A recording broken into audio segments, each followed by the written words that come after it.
आखिरमा सरकार कसरी चल्छ?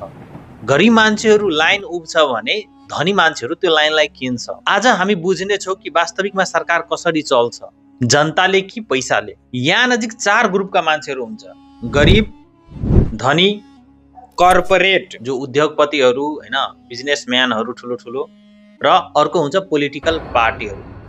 अब कुनै पनि देश चलाउनको लागि त्यहाँ सरकार बनाउनु पर्छ। अब पोलिटिकल पार्टीलाई सरकार बनाउनको लागि के गर्नुपर्छ? चुनाव जित्नुपर्छ। अब चुनाव जित्नको लागि के गर्नुपर्छ? प्रचार गर्नुपर्छ, पैसा धेरै टन्न खर्च गर्छ। अब यो पोलिटिकल पार्टी हुन्छ नि, यो पोलिटिकल पार्टीहरू चन्दा उठाउँछ कर्पोरेट उद्योगपतिहरूसँग, ठुलो ठुलो अरबपतिहरूसँग पैसा उठाउने उनीहरूसँग। अब भोट माग्ने को नजिक, अब भोट माग्न जाने भनेको गरिबहरू नजिक जाने पोलिटिकल पार्टीहरू। धनिक नजिक जाँदा के हुन्छ? धनिक नजिक जाँदा त्यो आफै पढे लेखेका हुन्छ, त्यो पोलिटिकल पार्टीको जो मेम्बरहरू छ त्योभन्दा बढी बुझ्ने मान्छे हुन्छ, त्यो उनीहरूसँग जाँदैन। जानु भनेको गरिब मान्छे नजिक। अब गरिब मान्छेलाई विभिन्न किसिमको लोभ दिन्छ, रोड बनाइदिन्छु, घर बनाइदिन्छु, स्वास्थ्य फ्री, एजुकेसन फ्री, नभए लास्टमा हिन्दू मुस्लिमको लडाइँ गराइदिने हैन।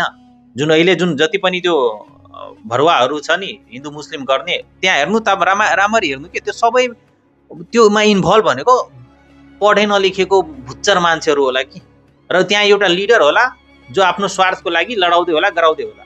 यो पनि हुँदैन भने मधेसी पहाडी लडाइदिने, हुँदैन भने जात जातमा लडाइदिने। अब गरिबलाई कसरी पनि म्यानिपुलेट गर्ने, र त्यो गरिबहरू के हुन्छ भने धेरै छिटो म्यानिपुलेट हुन्छ र पोलिटिकल पार्टीको पछि लाग्छ या कुनै समूह व्यक्तिको पछि लाग्छ र भोट दिन्छ धेरै। अब भोट नि आयो धेरै, अब सरकार नि बन्यो है त्यो पोलिटिकल पार्टीको। अब जो चन्दा जुन कर्पोरेटहरू दिएको छ उद्योगपतिहरू, अब त्यसलाई त के न के लाभ दिनुपर्छ। त्यो त उतिकै पैसा त करोडौं अर्बौं दिएको छैन हो। अब सरकारले के गर्छ? त्यो कर्पोरेट उद्योगपतिहरूको बमोजिक नियम कानुन संविधान बनाउँछ, ट्याक्स कम लाग्ने हैन, त्यहाँ कुनै कुनै ठाउँको जुन सरकारी जग्गा जमिनहरू पास गरिदिने, यस्तो सिस्टमहरू स्किमहरू ल्याइदिने गरिदिने। त्यहाँ जकि मोनोपोली चल्यो के उनीहरूको फाइदा अब कर्पोरेट उद्योगपतिहरूलाई त दियो, अब पालो गरिबहरूको लागि। अब त्यही पोलिटिकल पार्टीहरू जो भोट माग्न हुन्छ गरिब नजिकको, अब भाइ तू भार में जाए, अपना काम बाँधा भार में जाए जनता। अब त्यसलाई अब कामै छैन नि।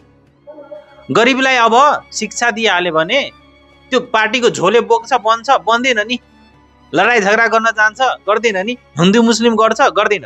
अब कोही सोसाइटीमा जो मान्छे पढे लेखेको छैन त्यो धेरै छिटै म्यानिपुलेट हुन्छ, इन्फ्लुएन्स हुन्छ, यस्तो गर त्यस्तो गर। तर पढे लेखेका मान्छेहरू हुँदैन, गर्दैन। सो गरिब